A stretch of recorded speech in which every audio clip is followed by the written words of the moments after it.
성도님들, 이 높은 산을 오르다가 산 중턱에서 잠시 숨을 고르기 위해서 멈춰 보신 적이 있으신가요? 런던이나 토론토 같은 지역에서는 그렇게 등산할 기회가 많지 않고, 혹시 한국에서 등산을 좋아하셨던 분들이라면 그런 경험이 있을 것 같습니다. 이 욥기 28장이 그런 상황과 좀 비슷합니다. 막 숨가쁘게 산을 오르다가 이 산 중턱에 서서 잠시 이제 숨을 고르고 어디까지 왔나 한번 돌아보는 거죠. 그리고 얼마를 더 가야 하나 좀 숙고하는 장소와 같습니다.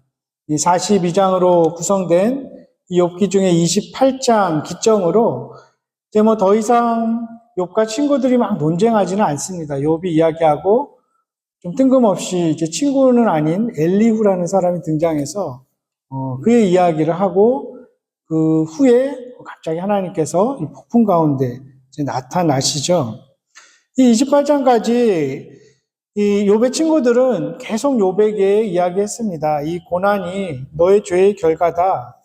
욥이 잘못한 것을 이제 밝혀내는데 계속 전념하는 거죠. 반면에 이제 욥은 계속해서 자신의 의로움을 이제 주장하려고 애써 왔습니다. 그런 모습을 보면 이제 독자들도 이들의 이런 모습에 이제 좀 같이 지치는 거죠.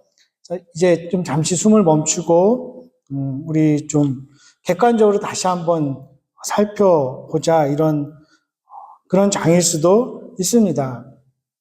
욥의 어떤 비참함, 엘리바스가 주장하는 그런 경험적인 뭐 도덕률, 빌닷이 주장하는 신학적인 전통, 소발이 자꾸 이야기하는 어떻게 보면 부풀려진 그런 상식, 다 같이 좀 내려놓고, 그리고 그런 어떤 사변, 논쟁인 것이 무의미하지 않냐, 그런 걸 보여주는 장이기도 합니다. 그러면서 참 잠언, 그냥 갑자기 잠언이 나오는 그런 분위기죠. 본문에 보면 귀한 보석을 이제 찾아 나서는, 그 광물을 찾아 나서고 캐는 인간의 기술을 칭송합니다. 금을 채굴하고 재련하고, 동을 재련하고, 사파이어를 채굴하는 그런 것들을 쭉 이야기하죠. 땅속 깊이 묻혀있는, 그리고 동물들도 지나다니지 않는 그런 곳에 찾아가서 사람들이 그 값비싼 보석, 광물을 캐는 것을 이야기합니다. 왜 사람들이 이렇게 위험을 무릅쓰고 그것을 찾아갈까요? 그러다가 목숨을 잃기도 하죠. 값비싼 것이기 때문이죠. 고귀한 것이기 때문이죠. 19세기 중반에 캘리포니아 지역에 갑자기 이제 막 사금이 이렇게 발견되지 않습니까? 그래서 샌프란시스코 지역에 동부에 있던 사람들이 그 금을 찾으러, 캐러 갑자기 막 몰려갑니다. 이것을 우리가 흔히 골드러시라고 하죠. 그래서 1848년부터 1850년대까지 한창 수십만 명의 사람들이 이제 동부에서 서부로 쭉 가죠. 서부 개척 시대라고도 합니다. 그때 이제 1849년에 한창 사람들이 거기에 들어왔습니다. 그래서 이런 단어도 생겨났습니다. 49ers, 그러니까 49에다가 ERS를 붙여서 49ers라는 그런 명칭도 생겨났습니다. 혹시 들어본 적 있으십니까? 그 NFL 미국 미식축구 팀 중에 샌프란시스코 금이 생겨났던 그 지역의 이름 따서 샌프란시스코 49ers, 미식축구 팀 이름도 심지어 그렇게 지었습니다. 그리고 그 당시에 이제 마차를 타고 가는데 그 마차의 재료도 쓰이던 그 질긴 그 처마 같은 것을 재료로 이제 바지를 만드는 사람이 생겨났죠. 유명한 그 리바이 스트라우스라는 사람. 그래서 이제 리바이스라는 청바지가 거기서 생겨나기도 했습니다. 사람들이 그렇게 그쪽으로 목숨 걸고 수십만 명이 몰려간 것, 금을 찾기 위해서, 금을 얻기 위해서입니다.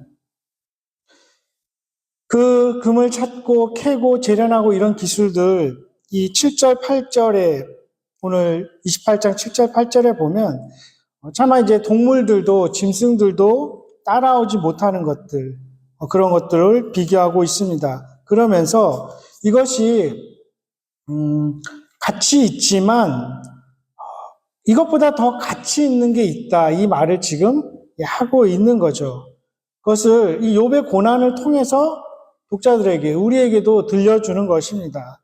읽지는 않았지만 15절에서 19절을 쭉 보면 그 지혜가 순금으로도 바꿀 수 없다. 은을 달아도 값을 당하지 못한다. 오빌, 청옥수, 남보석 그런 것들, 이 지혜의 값을 당하지 못하고 황금, 수정이라도 비교할 수 없다. 이렇게 이야기하죠. 진주, 벽옥과도 비길 수 없다. 그 값을 헤아리지 못한다. 이렇게 이야기를 합니다. 근데 그렇다면 그 지혜를 얻는 곳이 어디인가? 누가 알고 있는가? 그것을, 그 이야기를 지금 던지는 것입니다. 그것은 사람이 광물을 캐듯이 그렇게 캐낼 수 있는 것도 아니고 또 설사 발견했다고 해도 많은 값을 지불한다고 소유할 수 있는 물건도 아니라고 하죠. 그리고 인류가 사람들이 그 가치를 파악하지 못한다는 것이죠. 근데 이 지혜에 대해서 설교를 계속 이 설교 준비를 하다 보니까 좀 생각나는 사람이 한 사람 있긴 있었습니다. 청무 형제가 이렇게 떠오르더라고요. 아, 지혜의 가치를 아는 사람, 지혜를 알아보는 사람, 그것을 얻은 사람, 참 대단한 형제구나. 문득문득 자꾸 이렇게 떠오르게 됐습니다. 이 참된 지혜가 이 세상에 속한 것이 아니고 쉽게 얻어질 수 없습니다. 21절에 보면 모든 생물의 눈에 숨겨졌다. 그리고 22절에는 참 시적인 표현인데 멸망과 사망도 이르기를 우리가 귀로 그 소문을 들었다. 멸망과 사망도 우리도 본 적 없어. 어디 있는지 몰라. 이렇게 이야기하는 것이죠. 근데 이제 23절에 가면 하나님이 그 길을 아신다. 있는 곳을 아신다. 이렇게 어쨌든 결론을 내립니다. 하나님만이 그 지혜를 아시고 하나님만이 그 지혜를 가지고 계시다는 것이죠. 이제 24절에 계속 이야기합니다. 하나님이 땅끝까지 감찰하신다. 온천하를 살피신다. 바람의 무게도 정하신다. 내릴 그 비의 분량도 정하신다. 이렇게 이야기를 합니다. 비를 만들 뿐만 아니라 비를 가지고 계셨다가 땅끝을 이렇게 살피다가 필요한 곳에 적절하게 뿌려주신다는 것입니다. 그러니까 땅에 발을 딛고 살아가는 그 인생과는 다르게 세상을 보고 또 다르게 작용하는 그 방식이 있다는 것이죠. 관점이 다른 그러한 것이 있다는 것입니다. 그것이 창조주이신 하나님의 관점입니다. 다른 표현으로 하나님의 지혜인 것이죠. 잠언 8장에 보면 이 잠언은 전부 이제 지혜에 대한 이야기 아닙니까? 거기는 그 지혜가 의인화되어 나옵니다. 2절부터 쭉 보면 막 지혜가 사람들 많이 모이는 곳 거기에 서서 막 외칩니다. 지나다니는 사람들한테 이야기합니다. 8장 6절에는 너희는 들을지어다 내가 가장 선한 것을 말하리라 내 입술을 열어 정직을 내리라. 지혜가 막 말하는 것입니다. 10절 11절에는 너희가 은을 받지 말고 나의 훈계를 받으며 정금보다 지식을 얻어라. 내 저 지혜는 진주보다 나음으로 원하는 모든 것을 이에 비교할 수 없습니다. 나의 가치가 다른 그 무엇과도 비교할 수 없다. 직접 사람들한테 이야기를 하죠. 거기서 끝나지 않습니다. 22절, 25절 쭉 가보면 그 지혜가 여호와께서 그 조화의 시작, 또 태초에 일하시기 전에 나를 가지셨다. 만세 전에 태초에 땅이 생기기 전부터 내가 세움을 받았다. 바다가 생기기 전에 내가 이미 있었다. 산이 세워지기 전에 이미 나는 있었다. 땅의 기초를 놓으실 때, 바다의 한계를 정하실 때, 하나님이 하늘을 그 만드실 때 내가 곁에 있었다고 잠언 8장 25절에 이야기합니다. 더 나아가서 30절에 보니까 내가 그 곁에 있어서 창조자가 되어 이런 말도 합니다. 내가 창조자라는 말까지 하죠. 31절에 쭉 가보면 하나님 앞에서 기뻐하고 나로 인해서 사람들이 또 기뻐한다. 즐거움을, 기쁨을 불러오는 자라고 이야기를 합니다. 그러니 나를 맞아라. 찾고 가까이 해라. 내 문 곁에서, 내 문설주 옆에서 기다려라. 계속 이야기를 합니다.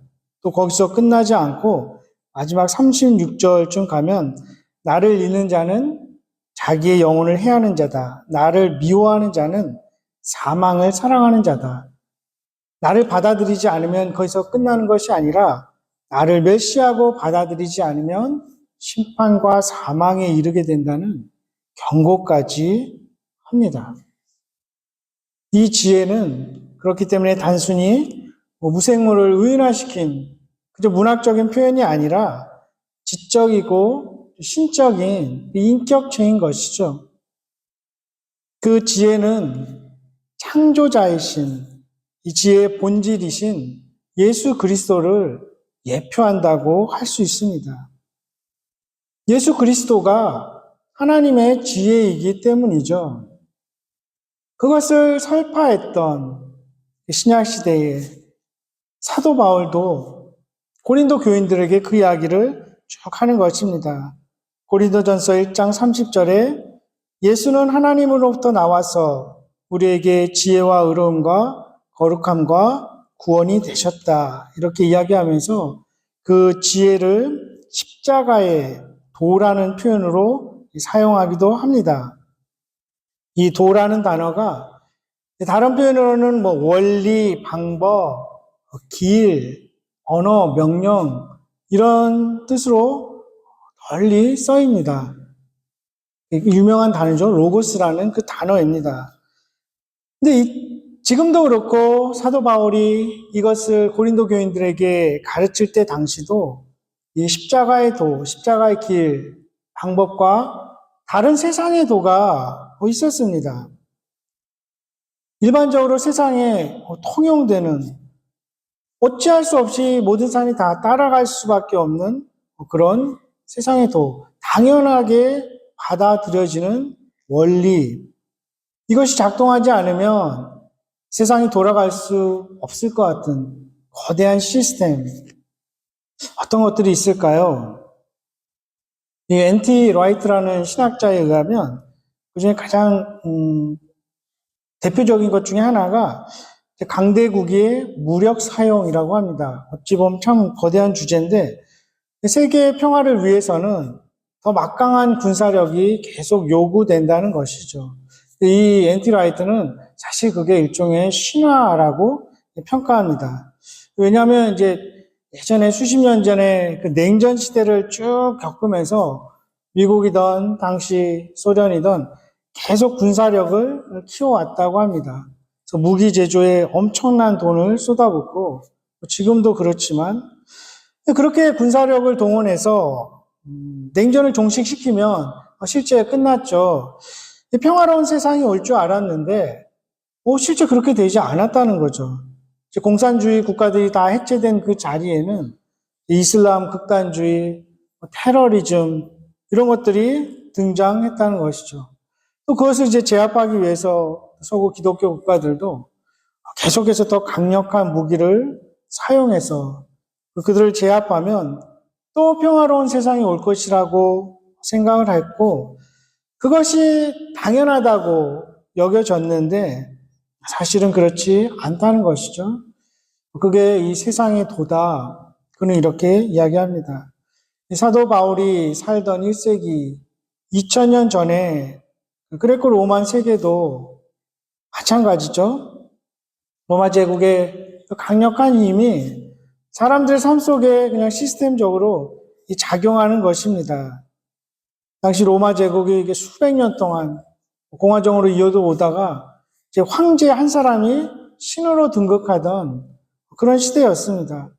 곳곳에 궁정이 세워지고 또 거기에 맞춰서 사회 계급이 막 새로운 사회 계급이 생겨나기 시작하죠. 그러면서 사람들이 이제 권력의 자리에 오르기 위해서 유력자들을 쫓아가고 줄을 서게 됩니다. 라인을 탄다고 하죠. 지금도 그렇지 않을까요? 이렇게 소신, 의로움 이런 거 다 제쳐두고 어떻게 라인을 잘 타면 좀 힘들지 않게 흔한 표현으로 꽃길을 걸으며 살 수도 있을 것입니다. 근데 그런 원리를 이 고린도 교인들도 따라가고 있었던 것이죠. 그래서 나는 바울 라인이다. 나는 베드로 라인이다. 나는 아볼로에게 속았다. 심지어 어떤 사람들은 그냥 어중떠중하게 나는 그리스도 라인이다. 이렇게 서로 말하고 분열하고 또 비교하고 자랑했던 것이죠. 외부적으로는 어땠을까요? 그런 헬라 문화, 헬라 지혜가 복음을 조롱했습니다. 보통 일반적으로 신은 고통을 못 느낀다.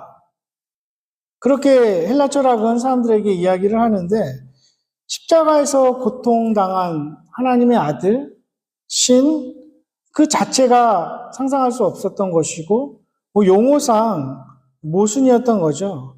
유대인들도 마찬가지입니다. 십자가라는 것이 수치스러운 것이었죠. 그 십자가라는 단어 자체도 입에 담기 싫어했습니다. 십자가에 못 박힌 그리스도, 메시아, 그 자체가 모순이었죠. 차가운 불꽃, 뜨거운 얼음, 이런 말장난 같은 이야기라고 생각을 했습니다. 그렇게 사도 바울이 그 십자가의 도가, 십자가의 방법이 유대인들에게는 거리끼는 것, 분노를 일으키는 것, 엄청난 반대를 불러오는 것이다. 그리고 헬라인들에게는 미련하고 어리석어 보이는 것일 수밖에 없다. 이렇게 이야기를 합니다.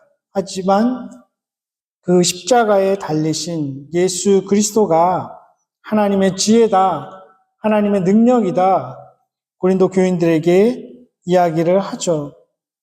당시 고린도 교인들, 우리라고 별 수 있겠냐? 헬라와 로마 제국의 지혜, 권력, 막강한 화려한 그 물질들, 우리도 따라갈 수밖에 없지 않겠냐?